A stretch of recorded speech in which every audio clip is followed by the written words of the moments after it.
Hi, everybody. Thanks for coming tonight. Thanks to everyone that has spoken so far.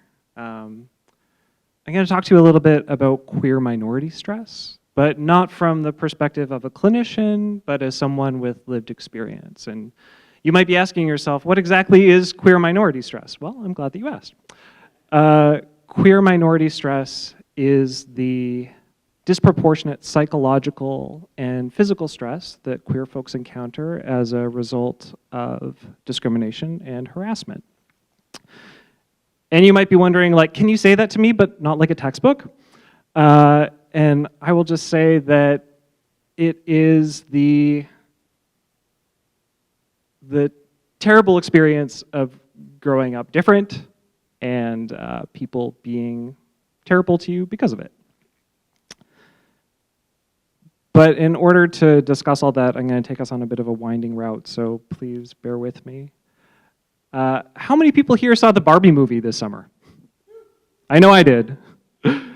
And I think part of the reason why I was so excited to see it is that for me it represented this celebration and acceptance of something that I had been ridiculed for when I was a child. I can distinctly remember when I was 4 years old. It was Christmas morning, and me and my family were all huddled around the Christmas tree. My mom, my dad, my sister, and I, next to this like mountain of wrapping paper and unwrapped gifts. And as the last gift was unwrapped, I suddenly became inconsolable, and I started sobbing. And my parents turned to each other, and they're just like, "What's wrong?"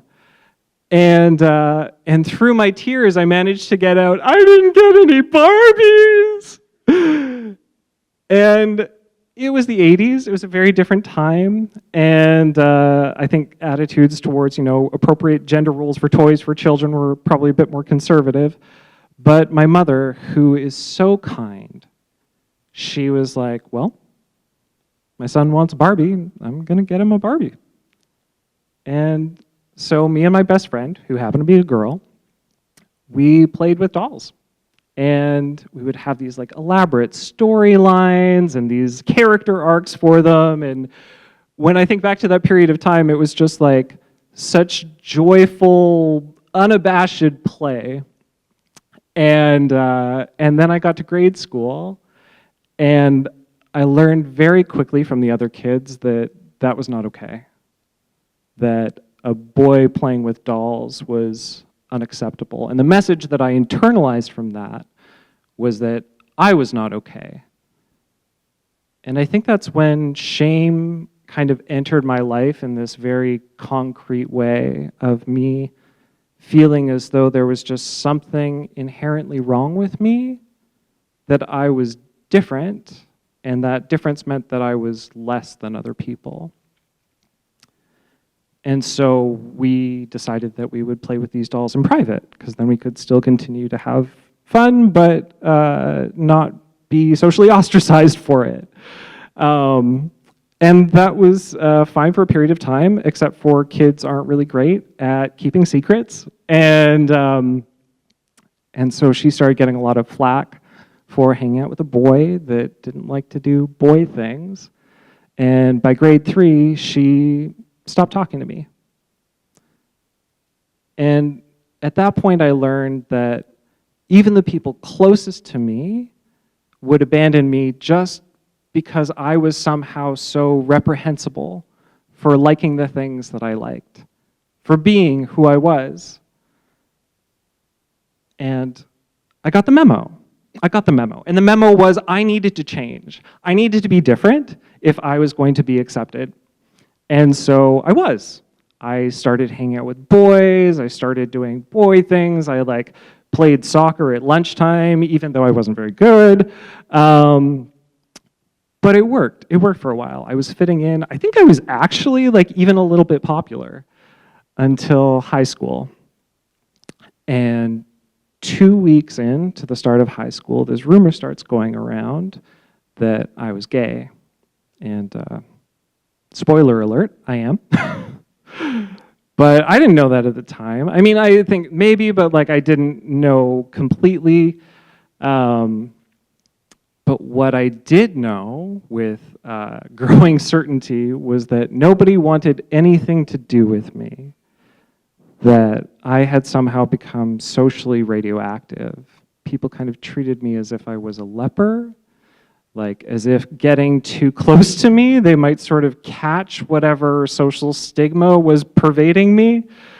I really remember the hallways, like the hallways at school, because for me, they were like a war zone, and to get from point A to point B, I was always thinking about the constant threat of physical harm, as actually has been mentioned tonight. I personally was never shoved into a locker, but I witnessed people that were. And so that was always kind of going on in the back of my mind, like when I was thinking about if I was going to make it to my destination without incident. And while I was never sort of physically assaulted at school, thankfully, there was pretty routine verbal harassment. And it came in the form usually of somebody sort of like coughing an obscenity. I think so that they would have plausible deniability in case like a teacher came by and called them out on it.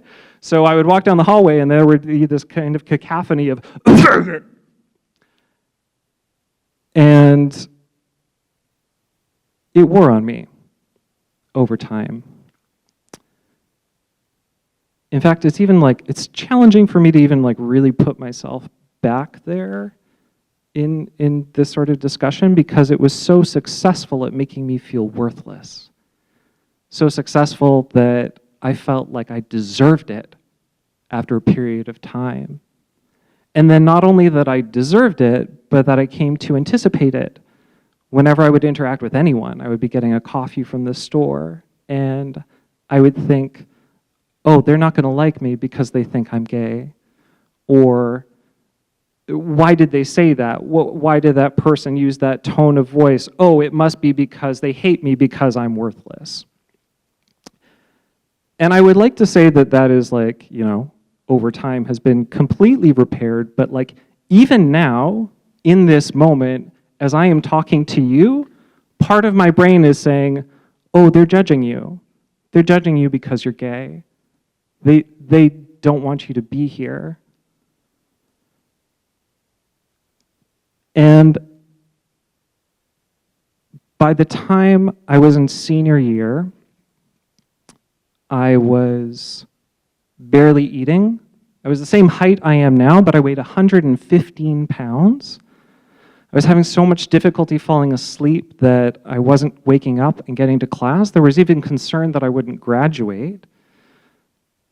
I was riddled with anxiety. And then I discovered alcohol, and it felt like the answer to everything. I felt this sense of confidence and peace with myself that I had never known. It really numbed that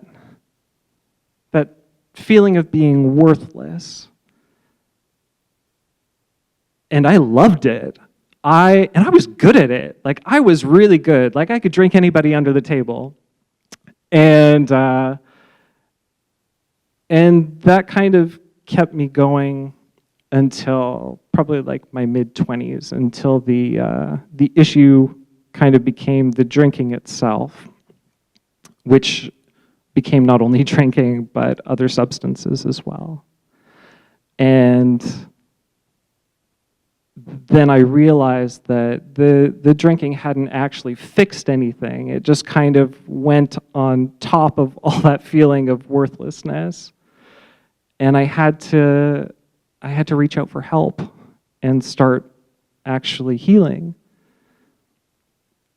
And this summer, there was this other piece of healing that happened when I saw this film receiving so much success and acceptance, because it made me feel hopeful that perhaps this next generation of queer folks won't necessarily encounter the same discrimination and the same minority stress as I did.